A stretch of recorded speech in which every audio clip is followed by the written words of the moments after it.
With the possible exception of Kung Lao, you don't see many game characters use their hat as a weapon. Every action hero is scrambling about trying to pick up the nearest gun, never once thinking that the thing on their head could get the job done.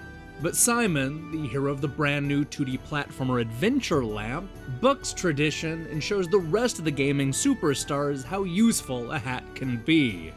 Described by the developer as a bouncy puzzle platformer with hat physics, Adventure Lamp is a retro-inspired action game where your hat is your only salvation. You play Simon, an adventurer attempting to uncover the secrets of the ruined ancient temple and earn a much-needed promotion. But when the boxy explorer falls down a giant pit, he's left with only his hat and wits to keep him safe. This is the setup to what turns out to be an immediately likable platformer, where Simon solves a series of short single-screen stages in a mad dash to return to civilization and get that promotion. This involves playing through 5 increasingly difficult stages, with each one adding an extra layer of challenge to trip you up. The basic idea is to make it from one side of the stage to another and climb up a ladder. Usually this involves moving platforms, an army of red enemies, and way too many bottomless pits to count. As Simon makes his way through the 5 areas, he'll need to deal with strong wind gusts and pitch-black caverns. He'll also find that his hat is good for much more than knocking out enemies, as he can also use it to trigger switches and solve puzzles. The gimmick here is that the hat is always flying off of Simon's head. Anytime he goes for a high jump, the hat is sent soaring into the air, and usually down a pit. This is amusing at first, but you'll quickly discover that having the hat bounce around can screw up the solutions and keep you from completing the stage. The hat can be especially frustrating in later stages, though it never rises to the level of being punishing.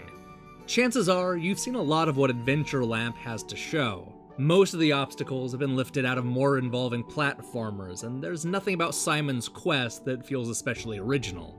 It's a solid game with a lot of levels and a likable hero that's over in about an hour and a half.